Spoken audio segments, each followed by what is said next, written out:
ایک دفعہ کا ذکر ہے کہ ایک گاؤں میں ایک کسائی رہتا تھا۔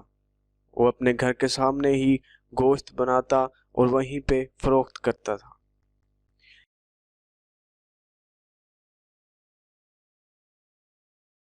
ایک دن جب کسائی گوشت بنا رہا تھا تو اس کے سامنے ایک کتا آیا جو بہت بھوکا لگ رہا تھا۔ کسائی نے سوچا چلو اس کے سامنے گوشت کا کچھ ٹکڑا ڈال دیتے ہیں۔ کسائی نے گوشت کا ایک ٹکڑا لیا اور کتے کے سامنے پھینک دیا۔ کتا خوشی سے گوشت کھانے لگا اور گوشت کھا کے وہیں پہ بیٹھ گیا۔ دوسرے دن پھر وہ کتا وہیں پہ آتا ہے اور کسائی اسے گوشت ڈال دیتا ہے اور وہ گوشت کھا کے وہیں پہ بیٹھ جاتا ہے۔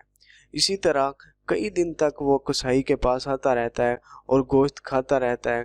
بالآخر وہ اس کے گھر کا رکھوالا بن جاتا ہے اور اس کے گھر کے سامنے سارا دن بیٹھا رہتا ہے۔ ایک دن کسائی کا وہ کتا اس کے گھر میں داخل ہوتا ہے اور اس کے گھر میں کافی برتن توڑ پھوڑ دیتا ہے اور ایک طرف جو اس کا کھانا بنانے کا تیل پڑا ہوا تھا وہ بھی گر کر پورے کمرے میں پھیل جاتا ہے۔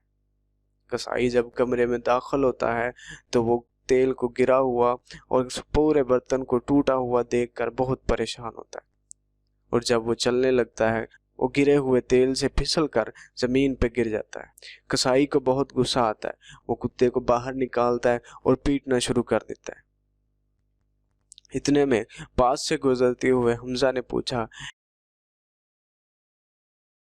اے انکل، کیوں اس کتے کو مار رہے ہو؟ آخر اس کا قصور کیا ہے؟ کیوں تم اس کے جان کے دشمن بنے ہوئے ہو؟ کسائی بولا، میں نے اسے کھلایا، میں نے اسے بھوک میں گوشت کھلایا، لیکن اس نے میرا ہی نقصان کر دیا۔ میں اسے نہیں چھوڑوں گا، میں اسے جان سے مار دوں گا۔ حمزہ بولا، انکل کوئی بات نہیں، جو ہوا اچھا ہی ہوا، ضرور اس میں اللہ کی طرف سے کوئی مصلحت ہوگی، آپ اس کتے کو جانے دیجئے، اللہ بہتر کرے گا۔